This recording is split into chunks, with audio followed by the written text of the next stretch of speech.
నమస్కారం TCN news కి స్వాగతం. ముందుగా ముఖ్యాంశాలు.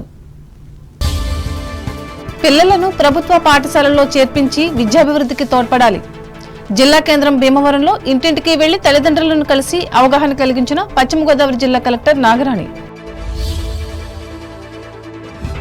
రాష్ట్ర అభివృద్ధికి దిశానిర్దేశం చేసే రాష్ట్ర మహానాడును జయప్రదం చేయాలి. పార్టీ కార్యకర్తలకు హితవు పలికిన తణుకు ఎమ్మెల్యే ఆర్మిల్లే. తణుకు ప్రియాంక నర్సింగ్ హోంలో ఘనంగా అంతర్జాతీయ స్కిజోఫ్రేనియా నివారణ దినోత్సవం. వ్యాధిపై అవగాహన కలిగించిన మానసిక వైద్య నిపుణులు ఆనంద్. కాలువలను తవ్వడం ద్వారానే ముంపు సమస్యకు శాశ్వత పరిష్కారం. పెంటపాడు మండలంలో పేర్కొన్న తాడేపల్లిగూడెం ఎమ్మెల్యే బులిశెట్టి. భారత రాజ్యాంగాన్ని పరిరక్షించుకోవడం ద్వారానే ఉన్నతాభివృద్ధి సాధ్యం. నెడదవోలు మండలంలో స్పష్టం చేసిన రాష్ట్ర మంత్రి దుర్గేష్. క్లస్టర్ స్థాయిలో నిర్వహించనున్న మహానాడును విజయవంతం చేయాలి. రావులపాలెంలో పార్టీ శ్రేణులకు పిలుపునిచ్చిన కొత్తపేట ఎమ్మెల్యే సత్యానందరావు. ప్రభుత్వం అందిస్తున్న నాణ్యమైన విద్య సదుపాయాలు సంక్షేమ పథకాలతో ప్రభుత్వ పాఠశాలలు విద్యార్థుల సమగ్రాభివృద్ధికి ఉత్తమ వేదికలుగా నిలుస్తాయని జిల్లా కలెక్టర్ చదలవాడ నాగరాణి పేర్కొన్నారు. పశ్చిమ గోదావరి జిల్లా కేంద్రమైన భీమవరంలో ఆదివారం నిర్వహించిన బడి పిలుస్తోంది కార్యక్రమంలో ఆమె పాల్గొని మాట్లాడారు. ఈ సందర్భంగా జిల్లా కలెక్టర్ స్వయంగా ఇంటింటికి వెళ్లి తల్లిదండ్రులను కలుసుకుని ప్రభుత్వ పాఠశాలల ప్రాముఖ్యతను వివరించారు. విద్యార్థుల చేరికలను 100% విజయవంతం చేయాలనే లక్ష్యంతో చేపట్టిన ఈ కార్యక్రమంలో భాగంగా ప్రజలకు అవగాహన కలిగించారు. జిల్లాలో సుమారు 1200 ప్రభుత్వ పాఠశాలలు పనిచేస్తుండగా వాటిలో 6000 మంది సుశిక్షితులైన ఉపాధ్యాయులు విద్యాబోధన చేస్తున్నారని తెలిపారు. జిల్లాలోని అన్ని మండలాలు గ్రామాలలో ప్రభుత్వ పాఠశాలల ప్రయోజనాలపై విస్తృత ప్రచార కార్యక్రమాలు నిర్వహిస్తున్నట్లు చెప్పారు.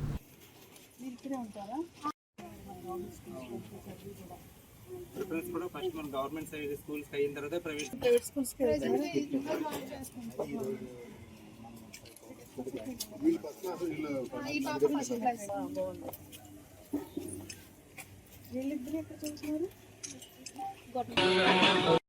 అందరికీ నమస్కారం అండి.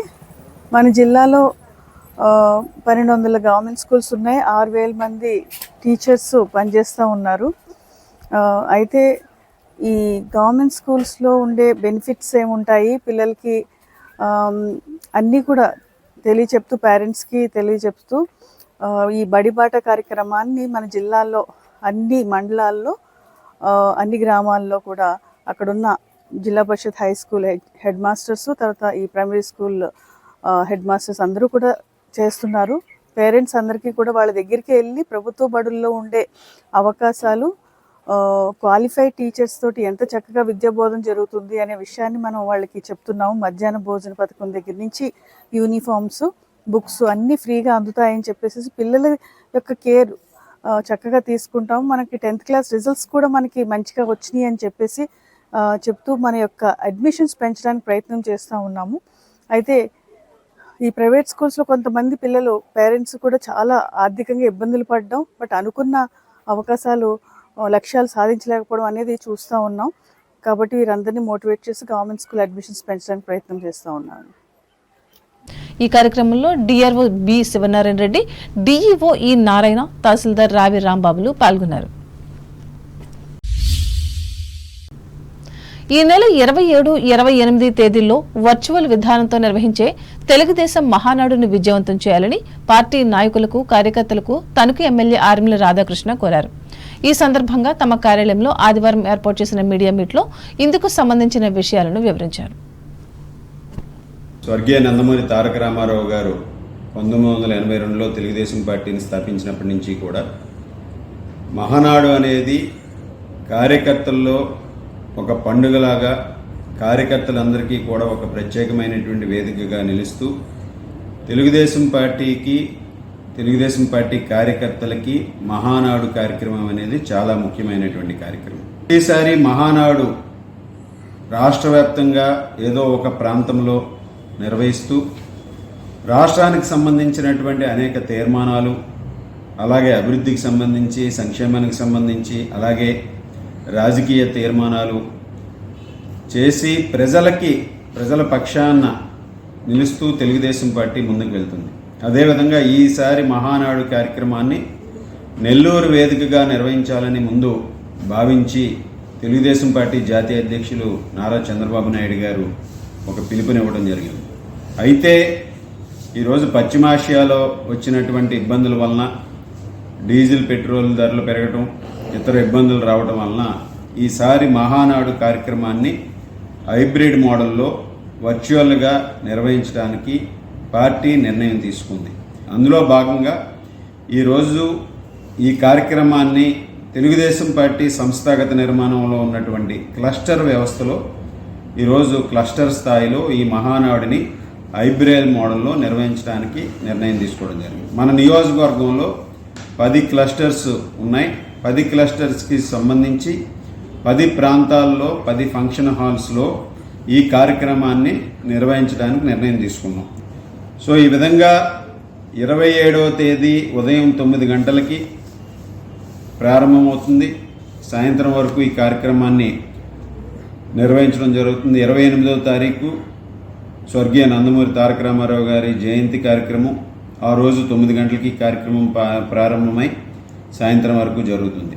కాబట్టి 27, 28 మన నియోజకవర్గ స్థాయిలో ఈ 10 క్లస్టర్స్లో జరిగేటటువంటి ఈ కార్యక్రమాన్ని తెలుగుదేశం పార్టీ శ్రేణులందరూ కూడా అత్యధికంగా పాల్గొని విజయవంతం చేయాలని కోరుకుంటూ జాతీయ స్థాయి ఉత్తమ ఉపాధ్యాయ అవార్డు గ్రహీత కవి సుశర్మగా ప్రసిద్ధి చెందిన యామిజాల సుబ్రహ్మణ్య శర్మ మృతికి తణుకు ఎమ్మెల్యే ఆర్మిల రాధాకృష్ణ సంతాపం వ్యక్తం చేశారు. ఈ మేరకు ఆదివారం ఆయన గృహానికి వెళ్లి కుటుంబ సభ్యులను కలిసి పరామర్శించి సానుభూతిని తెలిపారు. సాహిత్య, సాంస్కృతిక, ఆధ్యాత్మిక రంగాల్లో ఆయన అందించిన సేవలు మరువరానివని అన్నారు. తొలుత ఆయన చిత్రపటానికి పూలమాలలు వేసి నివాళులు అర్పించారు. ఈయన వెంట పలువురు కూటమి నాయకులు, కార్యకర్తలు ఉన్నారు. తణుకు ప్రియాంక నర్సింగ్ హోంలో ప్రపంచ స్కిజోప్రీనియా నివారణ దినోత్సవాన్ని ఆదివారం నిర్వహించి ఈ అంశంపై అవగాహన కలిగించారు. ఇందులో భాగంగా హాస్పిటల్ అధినేత, ప్రముఖ మానసిక నిపుణులు కుడారి ఆనంద్ మాట్లాడుతూ ఈ వ్యాధి గురించి విపులంగా వివరించారు. సన్ ఫార్మా కంపెనీ సౌజన్యంతో ఏర్పాటు చేసిన ఈ కార్యక్రమంలో 60 మంది పేషెంట్లు పాల్గొని తమ ఆరోగ్య సమస్యపై అనుమానాలను నివృత్తి చేసుకున్నారు. ఇంటర్నేషనల్ స్కిజోఫ్రీనియా డే అంటాం. స్కిజోఫ్రీనియా అనేది మానసిక వ్యాధుల్లో చాలా ఎక్కువ తీవ్రమైన వ్యాధిగా పరిగణించవచ్చు. దానికి ప్రభుత్వాలు ఎంత ఇదిగా ప్రపంచవ్యాప్తంగా అవేర్నెస్ ప్రోగ్రామ్ తీసుకురావడానికి ఎంతగా ప్రయత్నం చేస్తున్న కారణం ఏంటంటే ఈ రోజున పాపులేషన్ అంటే ప్రపంచ జనాభాలో చూసినట్లయితే సుమారుగా 24 మిలియన్ పీపుల్ ఈ స్కిజోఫ్రీనియా అనే వ్యాధితో బాధపడుతున్నారు. దీనివల్ల కేవలం వారికి మాత్రమే, వారి కుటుంబాన్ని మాత్రమే కాదు, అది ప్రభుత్వ పరంగా చూసినా సరే చాలా విపరీతమైన లాస్ ఉంటుంది. ఒక స్కిజోఫ్రీనియా వచ్చిన వ్యక్తి తన కుటుంబానికి ఉపయోగపడడు, తనకి ఉపయోగపడడు, సమాజానికి ఉపయోగపడడు. తర్వాత అతను ఎడ్యుకేషన్ దెబ్బతింటుంది, తర్వాత ఫ్యామిలీ లైఫ్ దెబ్బతింటుంది. ఒకవేళ పెళ్ళి అయి ఉన్నట్లయితే భార్యతోటి మరి సరైన అనుబంధం లేకపోవడం చేత కుటుంబ సమస్యలు వస్తూ ఉంటాయి. ఏదో మంత్రాల వల్ల జరిగింది, లేకపోతే ఎవరో చేతపడడం వల్ల జరిగిందని చెప్పి చేతబడి చేసే వాళ్ళ దగ్గరికి వెళ్ళి చాలా ధనాన్ని వేస్ట్ చేయటం ముదిరిపోతుంది. రెండోది కుటుంబం మీద భారం పడుతుంది. ఈ వ్యాధి సాధారణంగా యవ్వన దశలో వస్తుంటుంది. 17 సంవత్సరాల నుంచి 30 సంవత్సరాల లోపు ఉంటున్న వారికి తరచుగా వస్తూ ఉంటుంది. స్కిజాయిడ్ పర్సనాలిటీ ఉండేటువంటి లక్షణాలు ఏంటంటే వాళ్ళు ఎవరితోటి కలవరు, ఒంటరిగా ఉండడానికి ఇష్టపడుతూ ఉంటారు. చదువులో కానీ దేనిలోనే సరే వాళ్ళ ఫ్రెండ్స్ ఎవరు ఉండరు. ఆ తర్వాత ఒక గిరి గీసుకున్నట్టు గీసుకుని ఆ గిరి నుంచి బయటికి రారు. వాళ్ళకుంటే ఒక రకమైన నమ్మకాలు ఉంటాయి. ఆ నమ్మకాలతోటి వాళ్ళు నిండిపోయి ఉంటారు మనసు అంతా కూడా. పర్టికులర్గా ఇలాంటి లక్షణాలు ఆ వ్యక్తిలో కనపడుతున్నట్లయితే తర్వాత కాలంలో ఈ స్కిజోఫ్రీనియా వచ్చే లక్షణాలు అవకాశం ఉంది. కాబట్టి ముందుగానే జాగ్రత్త పడినట్లయితే ప్రాథమిక దశలోనే వైద్యం చేయడం జరుగుతుంది. మానసికటువంటి కౌన్సిలింగ్ ఇస్తాం, దాన్ని కౌన్సిలింగ్ అంటాం. రెండవది ఫార్మకోథెరపీ అంటే మందులు ఇస్తాం. మూడవది కరెంట్ ట్రీట్మెంట్స్ ఉంటాయి. ఇవి కాకుండా ఫ్యామిలీ కౌన్సిలింగ్ చాలా అవసరం. ఎందుకంటే స్కిజోఫ్రీనియా వ్యాధి ఎక్కువగా ప్రబలటానికి ఒక కారణం మరి ఇంట్లో ఉంటున్న వాడు ఎక్కువగా పట్టించుకోకపోవడం, నిజంగా ఈతో విసిగిపోయాను నేను మారదండి, ఇలాంటి నమ్మకాలు, ఇలాంటి ఆలోచనతోటి లేదండి ఇవన్నీ చేతపడి చేశానండి, లేదు చేతపడి చేసు ఆ వైద్యం చేసుకుంటామని చెప్పి మీరు అనవసరంగా పేషెంట్కి తీసుకుని వెళ్ళారా, నష్టపోయేది పేషెంట్ కాదు, మీరు కూడా ఆర్థికంగా చాలా నష్టపోతారు. Tanuku senior citizens welfare association, Nisha ఫౌండేషన్ల సంయుక్త ఆధ్వర్యంలో ఇంటికే పరిమితమైన అనారోగ్య వృద్ధులకు ఆదివారం ఉచిత సేవలు అందించారు. ఈ మేరకు ప్రముఖ నేత్ర వైద్య నిపుణులు హుస్సేన్ అహ్మద్, మరో ప్రముఖ ఆర్థోపెడిక్ వైద్య నిపుణులు నిమ్మగడ్డ అచ్యుతరామయ్యలు సంచార చట్టం ద్వారా పట్టణంలోని వివిధ ప్రాంతాలకు పర్యటించి 10 మందిని పరీక్షించి సూచనలు, సలహాలు ఇచ్చారు. అలాగే కె రామ్మోహన్ రావు ఆర్థిక సహకారంతో మందులను కూడా ఉచితంగా అందజేశారు. ఈ అరుదైన ఈ గొప్ప సేవా కార్యక్రమానికి అసోసియేషన్ అధ్యక్షులు అల్లూరి కరుణాకర్ చౌదరి, కోశాధికారి అర్జీ భాస్కర్ రావు, సభ్యులు గిరిజాల నాగేశ్వరరావులు వైద్యుల వెంట వెళ్లి సహకరించారు. కాగా ఈ ఉచిత వైద్య సేవలు కోరుకునేవారు స్వయంగా గానీ 9985343530 సెల్ నెంబర్కు ఒకరోజు ముందు తెలియజేయాలని అధ్యక్షులు విజ్ఞప్తి చేశారు.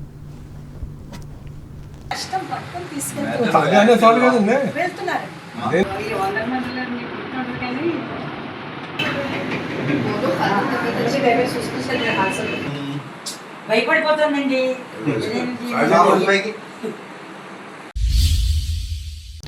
తణుకు పాతవూరు గణేష్ చౌక్ సెంటర్ సమీపంలో ఉన్న జిఎస్సి హోం బాలికలకు తారకాపురి లయన్స్ క్లబ్ ఆధ్వర్యంలో నిత్యావసర సరుకులను ఆదివారం అందజేసి ఆదర్శంగా నిలిచారు. అలాగే రాత్రి భోజనం కూడా ఏర్పాటు చేసి వారిని ప్రోత్సహించారు. ఈ సందర్భంగా క్లబ్ అధ్యక్షులు వావిలాల పవన్ కుమార్ మాట్లాడుతూ నిరుపేద పిల్లలకు రక్షణనిస్తున్న హోం నిర్వాహకులను అభినందించారు. ఈ పిల్లల విద్యాభివృద్ధికి స్వచ్ఛంద సేవా సంస్థలు సహకారం అందించగలవని అన్నారు. సంస్థ జిల్లా నాయకురాలు వావిలాల సరళాదేవి పర్యవేక్షణలో నిర్వహించిన ఈ కార్యక్రమంలో క్లబ్ ఉపాధ్యక్షులు కె శ్యామల, డైరెక్టర్ బెజవాడ సూరిబాబు, కార్యదర్శి కెఎన్వి రామ్ కుమార్లు పాల్గొన్నారు.